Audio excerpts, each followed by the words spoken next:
بسم اللہ الرحمن الرحیم۔ بھائی صاحب نے سوال کیا کہ ہم دیکھتے ہیں کہ مسلمان لوگ اپنے جسم کو مارتے ہیں اور خون کرتے ہیں، کیا ہے؟ قرآن مجید میں کہا بھی نہیں لکھا ہے کہ مسلمان شوڈ پیئرس دی باڈی۔ قرآن مجید میں کہا نہیں لکھا ہے کہ اپنے جسم کو مارنا چاہیے۔ جہاں تک کہ صحیح حدیث ہے، صحیح حدیث میں اللہ کے فرماتے ہیں اگر انتقال ہوتا ہے آپ کے گھر والے کا یا کوئی نقصان ہوتا ہے، میکسیمم آپ 3 دن تک سوگ بنا سکتے ہیں، 3 دن سے زیادہ نہیں، کیونکہ کسی کا بھی انتقال ہوتا ہے وہ اللہ کی طرف سے ہے۔ تو انتقال ہونے کے بعد بھی، موت کے بعد بھی اگر آپ کو سوگ منانا ہے، اگر آپ کو you want to well and کرائے، میکسیمم 3 days۔ تو یہ قرآن اور حدیث کے مطابق نہیں ہے، اور کوئی بھی کرتا ہے تو قرآن کے خلاف کرتا ہے۔ میں سب کا پہلا سوال کہ خدا نے، ایشور نے ہمیں کیوں بنایا؟ دوسرا سوال کہ خدا نے اتنے مختلف مذاہب کیوں بنائے؟ Why so many religions? اور تیسرا سوال خدا کانٹرڈکٹ کیوں کرتا ہے؟ خدا اختلاف کیوں کرتا ہے؟ پہلے یہ، پہلے وہ، پھر بھگوت گیتا میں، پھر قرآن میں، کیوں ایسا کانٹرڈکشن ہے؟ 3 سوال، برابر؟ پہلا سوال کہ خدا نے ہمیں کیوں بنایا ہے، اس کے اوپر پوری تقریر کیا ہوں میں، purpose of creation. Purpose of creation پوری تقریر ہے میری 1.5-2 گھنٹے کی، سوال جواب کے ساتھ 3-3.5 گھنٹے کی، وقت نہیں ہے، لیکن مین پوائنٹ کہوں گا۔ اللہ تعالیٰ فرماتے ہیں سورہ ملک میں، سورہ نمبر 67 ورس نمبر 2 میں، الذی خلق الموت والحیات، کہ اللہ سبحانہ و تعالیٰ نے موت اور زندگی بنائی تاکہ وہ یہ جان سکے آپ لوگ میں سے کون اچھا ہے، to test which of you is good in deeds. Allah سبحانہ و تعالیٰ کے کئی مخلوقات ہیں، سب سے بہترین مخلوق ہے انسان۔ باقی جتنے مخلوقات ہیں وہ مسلم ہیں، وہ آلریڈی اللہ سبحانہ و تعالیٰ کا کہنا مانتے ہیں۔ ابھی جو انسان ہیں ان کو اجازت دی گئی ہے، فری ول دی گئی ہے کہ وہ اللہ کی بات مانے یا نہ مانے۔ Almighty God has given us the free will۔ Free will دیا گیا ہے کہ آپ چاہو تو اللہ کی بات مانو، چاہو تو نہ مانو۔ یہ فری ول دینے کے بعد اللہ سبحانہ و تعالیٰ نازل کیا ہے کہ اس دنیا کا ٹیسٹ کیا ہے، the rules and regulations۔ اس دنیا میں انسان کو کس طریقے سے جینا، یہ لکھا گیا قرآن مجید میں۔ اگر آپ اللہ کے احکامات کے مطابق چلتے ہیں تو آپ سفلتا پائیں گے اور انشاءاللہ جنت میں جائیں گے۔ اگر احکامات کے مطابق نہیں چلیں گے تو آپ اس ایگزامینیشن میں فیل ہوں گے اور پھر جنت میں نہیں جائیں گے، دوزخ میں جائیں گے۔ So this life is a test for the hereafter۔ یہ زندگی آخرت کے لیے امتحان ہے۔ میں آپ سے پوچھوں گا کہ آپ کالج کیوں جاتے؟ تو آپ بولیں گے گریجویٹ بننے کے لیے۔ اب میڈیکل کالج کیوں جاتے؟ تو آپ بولیں گے ڈاکٹر بننے کے لیے۔ تو ہم یہ دنیا میں آئے ٹیسٹ پاس کرنے کے لیے، کیونکہ اس دنیا میں آنے کے پہلے سورہ اعراف سورہ نمبر 7 آیت نمبر 172 میں لکھا ہے کہ اللہ سبحانہ و تعالیٰ نے ساری انسانیت کو، آدم سے اب تک ساری انسانیت کو، from the lines of Adam, کھڑا کیا اور پوچھا کہ کون ہے عبادت کے لائق، اور سب نے کہا صرف ایک اللہ سبحانہ و تعالیٰ۔ پھر اللہ تعالیٰ نے پوچھا کہ کون یہ ٹیسٹ کرنا چاہتا ہے؟ تو انسان ہم بیوقوف تھے جو یہ ٹیسٹ کرنے کے لیے آئے، کیونکہ باقی لوگ جو پتھر، پہاڑ، جانور، یہ سب مسلم ہیں، پر ان کے پاس چوائس نہیں ہے۔ اگر آپ کے پاس چوائس نہیں ہے، فرشتے کے پاس چوائس نہیں، جو بھی اللہ کہتے وہ ان کی بات مانتے، لیکن ہم کو چوائس دینے کے بعد اگر ہم اللہ کی بات مانیں تو ہم فرشتے کے اوپر ہو جائیں گے، اگر نہیں مانیں گے تو فرشتے کے نیچے شیطان کے ساتھ ہوئیں گے۔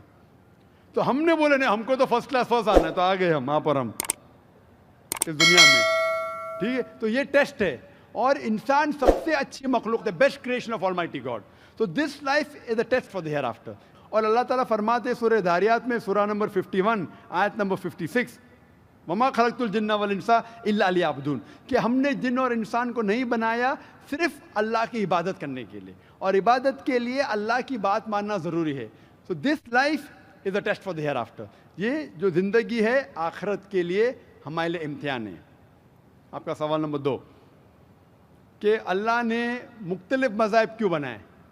اللہ نے صرف ایک ہی مذہب بنایا ہے، ایک ہی دین، جس کا نام قرآن میں ہے سورہ ال عمران سورہ نمبر 3 آیت نمبر 19 میں، ان الدین عند اللہ الاسلام، the only religion acceptable in the sight of Allah is اسلام. صرف ایک ہی دین جو اللہ کے نزدیک صحیح ہے وہ اسلام. اسلام کے معنی ہے امن، پیس. اسلام کے معنی ہے to submit your will to God, خود اپنے خواہش سے اللہ کے احکامات کے مطابق زندگی کو بسر کرنا. اسلام کا مطلب یہ نہیں کہ محمد سلطان ذاکر. اسلام مطلب اللہ کے احکامات پہ عمل کرنا اور امن حاصل کرنا. تو جتنے پیغمبر آئے صرف اسلام سکھائے. مذہب ایک ہی ہے لیکن مذہب کا پیغام بدلا گیا. جس طریقے سے جو پہلے بھائی صاحب کے سوال میں نے جواب دیا تھا کہ سارے پیغمبر کا اہم پیغام تھا کہ خدا ایک ہے، صرف اس کی عبادت کرو، اور آخری پیغمبر محمد صلی اللہ علیہ وسلم میں باقی چیز میں لٹل بٹ ڈفرینس ہوگا، but the basic message was the same. Basic جو پیغام تھا ایک خدا، صرف اس کی عبادت کرو، اس خدا کی کوئی پرتیما نہیں، بت پرستی غلط ہے، اور اس ایشور کے آخری پیغمبر محمد صلی اللہ علیہ وسلم. لیکن کیونکہ وقت جانے کی وجہ سے جو پیغام جو دیا گیا تھا وہ بدلتا گیا، جیسا میں نے کہا. تو جتنی مذہبی کتابیں جو قرآن کے پہلے آئے، کوئی بھی مذہبی کتاب محفوظ نہیں ہے. ہندو اسکالرز خود کہتے ہیں کہ the Vedas have been changed. Bible scholars خود کہتے ہیں بائبلز ہیو بین چینجڈ. جتنے مذہبی کتاب کے اسکالرز کہتے ہیں کہ ان کی مذہبی کتاب میں تبدیلی آ چکی ہے. لیکن قرآن میں الحمدللہ. اور جو دشمن اسلام ہیں، اکارڈنگ ٹو ولیم مور، جو ایک اسلام کا بہت گریٹ کرٹک ہے، اسلام کے خلاف بات کرتا ہے، وہ پھر بھی کہتا ہے 200 سال پہلے کہا کہ ایک واحد مذہبی کتاب جو 1200 سال تک کے محفوظ ہے وہ ہے قرآن. تو مذہب ایک ہی ہے، اللہ میں ماننا، اس کی عبادت کرنا، اس کے علاوہ کسی کی عبادت نہیں کرنا، اور آخری پیغمبر محمد صلی اللہ علیہ وسلم. ایک ہی مذہب. ہم لوگوں نے اس کے غلط ڈفرینٹ نام دیے، تو مذہب ایک ہی تھا. آپ کا آخری سوال، اتنے ڈفرینسز کیوں پیدا کیے؟ وہ اللہ نے نہیں کیے، انسان نے کیے. خدا کا سب میں سے یکساں تھا، ہم انسانوں نے اسے تبدیل کیا. جیسا میں نے کہا نا، کائی کے لیے؟ فائدے کے لیے. تو ابھی ہمیں یہ دیکھنا ہے کہ اصل مذہب کیا ہے. اور میں عام طور پہ کہتا ہوں، جو میں رائے دیتا ہوں، میں صرف ایک طرفہ رائے نہیں دیتا ہوں کہ صرف قرآن میں مانو. میں کیا کہتا ہوں، آپ کم از کم ایک بات پہ مانو کہ ایک کتاب 100% خدا کی ہے. ٹھیک ہے؟ یہ ماننے میں کسی کو گلا شکوا نہیں ہوگا. ہندو کہیں گا وید خدا کی کتاب ہے، عیسائی کہیں گا بائبل خدا کی کتاب ہے، مسلمان کہیں گے قرآن خدا کی کتاب ہے. پھر میں یہ کہتا ہوں کہ جو ساری مذہبی کتابوں میں یکسانیت ہے، ہم کم از کم اس کے اوپر عمل کریں. جو اختلاف ہے اسے کل ڈسکس کریں گے. صحیح بات؟ جو یکسانیت ہے، پھر آپ کہہ سکتے یہ تو وید اور قرآن میں ہے. کرسچن کہیں گا یہ بائبل اور قرآن میں، مسلم کہیں گا قرآن اور بائبل میں، قرآن اور وید میں. تو یہ بات تو 100% خدا کی ہے. آپ اس بات کو تسلیم کرتے کیا نہیں؟ جو چیز کامن ہے بائبل، وید، قرآن میں، وہ 100% اللہ کا کلام ہونا چاہیے. باقی ہے کہنے بعد میں ڈسکس کریں گے.